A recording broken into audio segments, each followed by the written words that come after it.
On the night of August 5th, 1962, at 3:25 a.m., the people who entered Marilyn Monroe's house weren't just there to kill her. They came to take something from her, and that something had the power to change the world. What killed Marilyn Monroe that night wasn't just the drugs. What killed her was the information she possessed. Because Marilyn had discovered history's biggest secret, and very powerful people were determined to silence her for it. Former CIA agent William Thompson confessed on his deathbed in 2019. "I was assigned to the Marilyn Monroe operation. We didn't kill her. What killed her was the truth she learned. What truth was that dangerous?" It all began in the summer of 1961. During her relationship with JFK, Marilyn had entered the president's private office and seen a classified file on his desk. The cover read, "Operation Northwoods, Top Secret." Curious, Marilyn opened the file and couldn't believe what she read. The American government was planning attacks on its own people. They would stage fake terrorist attacks and blame Cuba. "Jack, what does this mean?" she had asked JFK. The president's face went white. "Marilyn, you shouldn't have seen that file." But it was too late. Marilyn now knew too much. That file didn't just contain Northwoods. There were other plans too. Project Blue Book, MK Ultra, the Dallas operation. Marilyn had read them all. The most shocking was a document called Future Presidents. It listed who would become president from 1963 to 2020. Everything had been planned in advance. Marilyn went home that night as a completely different person because she had learned that democracy was a deception. Marilyn told her closest friend Shelley Winters what she had seen. "Shelley, everything is a lie. Elections, democracy, freedom, it's all fake. The real rulers are completely different people." Winters was scared. "Marilyn, this is very dangerous. Don't tell anyone." But Marilyn was determined. The people should know the truth. From that day on, they began secretly following Marilyn. The CIA's classified files contain reports titled The Monroe Problem, written in early 1962. Subject has gained access to critical information. Security risk at maximum level. Must be neutralized immediately. But first they tried to fool Marilyn. Dr. Ralph Greenson had made a deal with the CIA. He would tell Marilyn, "These are just scenarios, not real." Marilyn's response changed everything. "Doctor, I'm not stupid," Marilyn said. "The signatures on those documents are real. The dates are real, and I can prove it." Greenson panicked.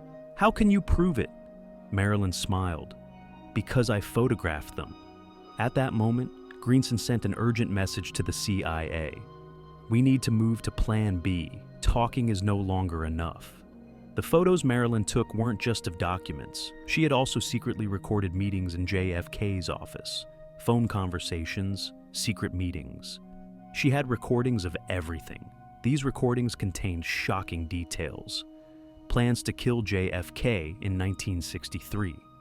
The real reasons for the Vietnam War, covering up UFO, files, plans to fake the moon landing. But the biggest bombshell was in the Masters file. The Masters, the names of 12 people who really ruled the world. None of them were government members, bankers, industrialists, secret organization leaders. These 12 people controlled everything. Wars, economic crises, elections, even natural disasters. Marilyn had photographed this list, and now she had decided to reveal it to the public. "Enough is enough," she wrote in her diary. "I can't keep hiding these truths." In July 1962, Marilyn contacted journalist Drew Pearson. "I'm going to give you a historic story," she said, "but first, I need to get to a safe place." Pearson was excited. "What kind of story?" "Marilyn, the American people will learn who their real rulers are." This conversation was also being monitored. The CIA immediately took action. What happened on August 5, 1962, wasn't a simple suicide. That night at 10:30 p.m., 3 people came to Marilyn's house. One was a doctor, 2 were security personnel. They paid the housekeeper Eunice Murray and sent her away. "We came to help you, Marilyn," they said. "You're confused. You're using your medications wrong." Marilyn resisted. "My mind has never been clearer, and tomorrow I'm going to reveal everything." At that moment, they forcibly injected her. Marilyn's last words: "The photos are in a safe place. Even if you kill me, the truth will come out." But the men smiled. "What photos, Marilyn? The ones in that safe?" Marilyn's face went pale. How had they found the safe? "We also know the combination to the safe at Peter Lawford's house," they said. "And you can say goodbye to your journalist friend Drew Pearson, too." That night, something strange happened at Drew Pearson's house, too. Drew Pearson was found dead at his home the next morning. They said it was a heart attack. But no autopsy was performed. The body was immediately cremated. Pearson's secretary Mary Johnson confessed years later. Men came to Drew's house that night. The next morning, the boss was dead, and all the documents had disappeared. Marilyn and Pearson were killed the same night. Was it a coincidence?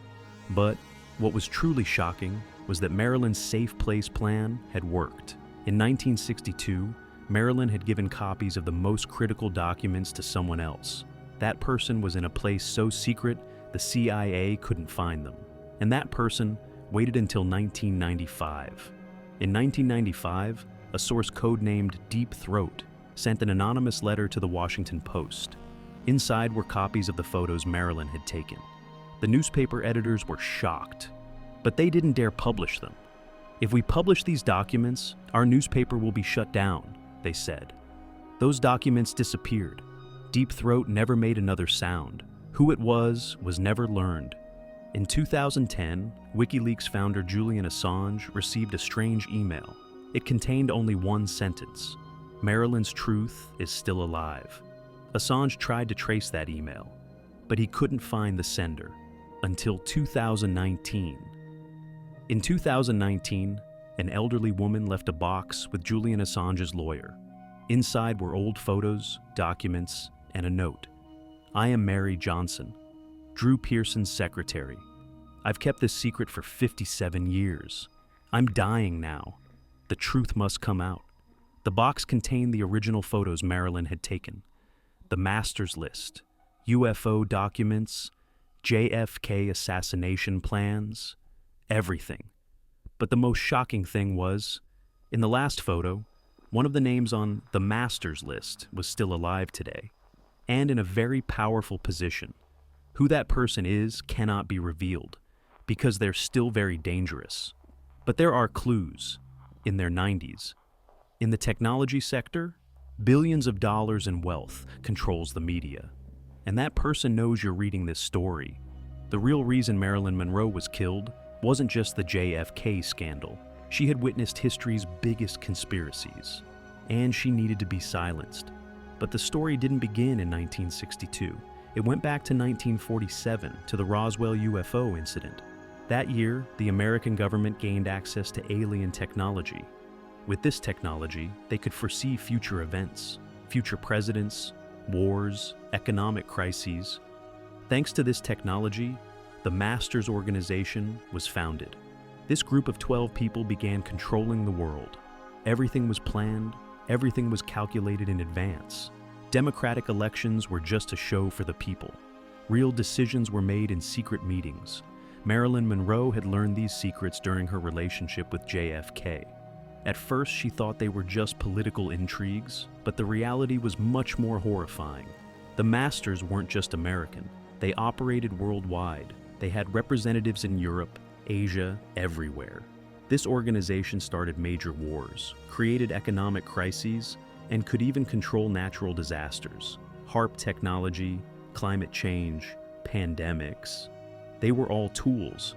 The biggest secret Marilyn discovered was this: humanity was part of a much larger game.